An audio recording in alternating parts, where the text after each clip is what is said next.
The focus of my talk today will be on the ultimate transhumanist goal, what has been termed by Ray Kurzweil, one of the leaders of the movement, as the singularity.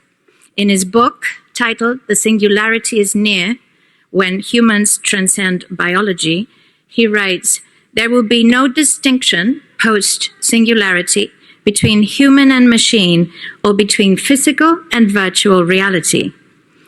It's very important to understand that transhumanism is simply the transitional stage between humanism and post-humanism.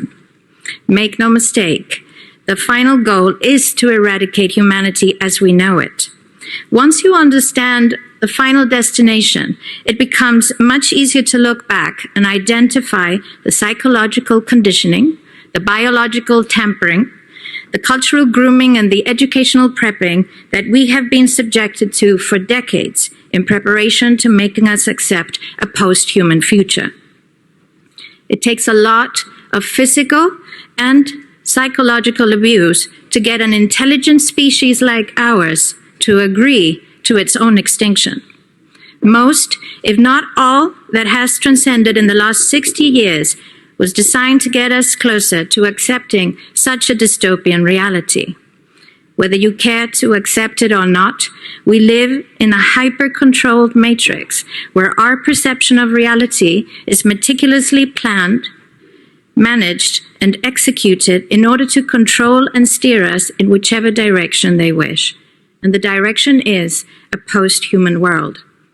For this, they first needed to destabilize, dehumanize, and demoralize humanity through every means possible.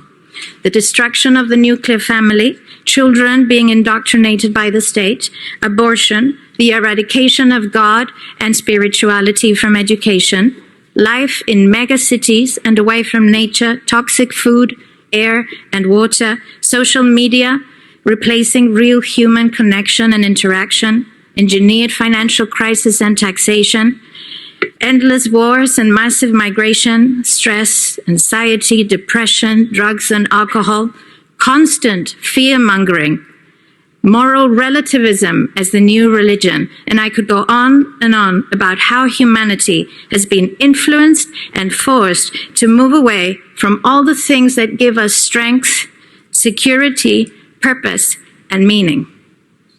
A weak, immoral, disconnected, ignorant, and unhealthy population is an easy target for the next stage, the creation of an entire generation of androgynous beings. Masculinity is under attack psychologically, culturally, and biologically.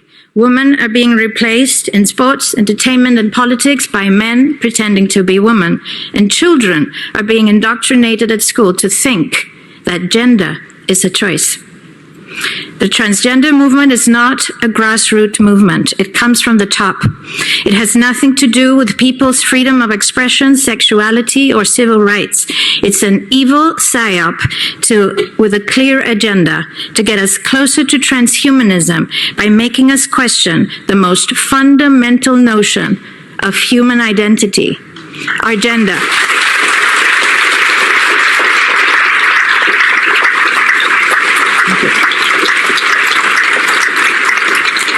If you don't know who you are, if you already identify as a hybrid between a man and a woman, you will be easily convinced to become a hybrid between human and machine. Gender ideology is the 2 + 2 = 5 from George Orwell's 1984 dystopian novel. It's the final test to see whether we will follow the most absurd party line towards our own extinction. But 2 + 2 = 4.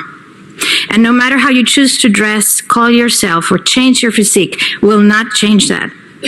The sad reality, though, is that in the gaslighting process to get us closer to a post-human future, they have mentally and physically harmed an increasing number of children and young people, and it's only getting worse. This must be stopped.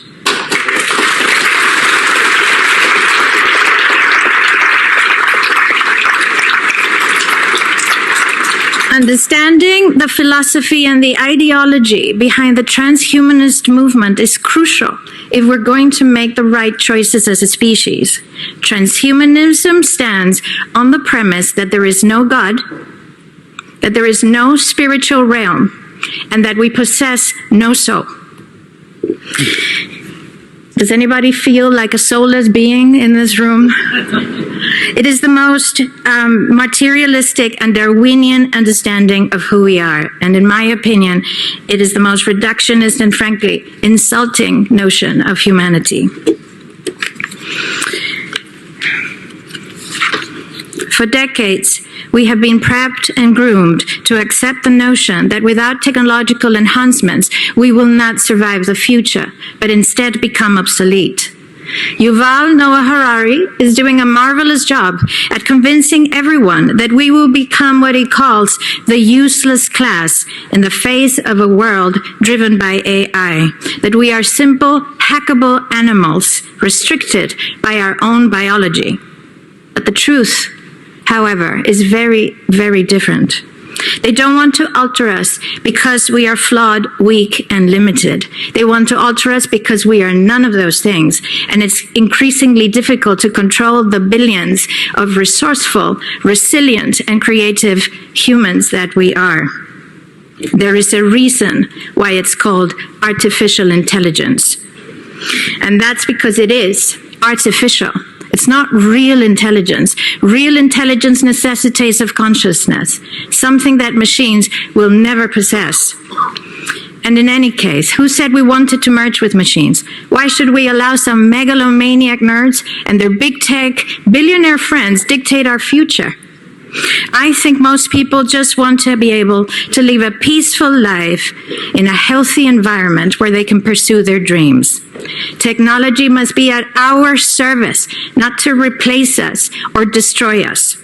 Give us free energy, and the world will transform instantly.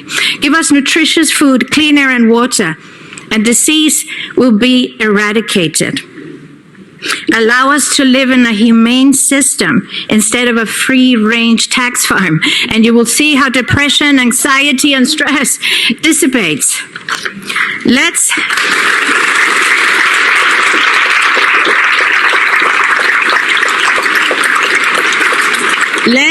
Let's use technology to make our lives more humane, not to make humans a thing of the past. The things we value most are those things that cannot be replicated by machines. Empathy, compassion, courage, intuition, imagination, passion, love, all of the things that make us unique. We are the most sophisticated beings on this planet and possibly the universe, for all we know.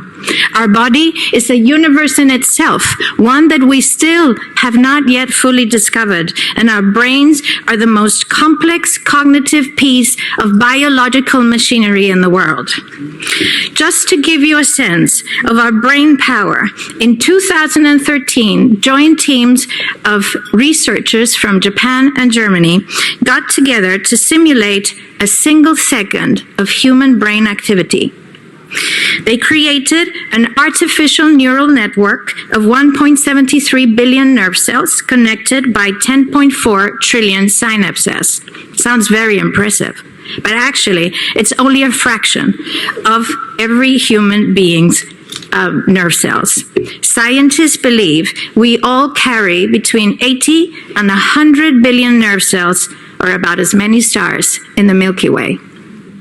The researchers were actually not able to simulate the human's brain activity in real time, and it took 40 minutes with a combined muscle of 82,944 processes to get just 1 second of biological brain processing time. But they want to make you think you're useless. They don't want to make you better. They don't want to make you a superhuman. The end game is to make you a totally controllable piece of machinery, another thing in the Internet of Things. As Klaus Schwab has said on numerous occasions, the fourth industrial revolution will not change the world, it will change you. They will entice you with promises of immortality, but it's digital immortality. They will try to convince you of a life without disease and suffering, but by disconnecting you from the natural web of life and connecting you to the grid. And they will speak of becoming gods, homo deus, in the words of Mr. Harari. Well, we once took a bite of that apple, and we fell. And we've been falling ever since. But I think we now have a chance to redeem ourselves. We now have a chance to change our ways, to understand our foolishness, to see where we went wrong, a chance to walk in the right direction with appreciation, with humility, with courage, with truth, with faith, and with love. Let's not take this chance to transform ourselves to something different, but to become the best version of ourselves.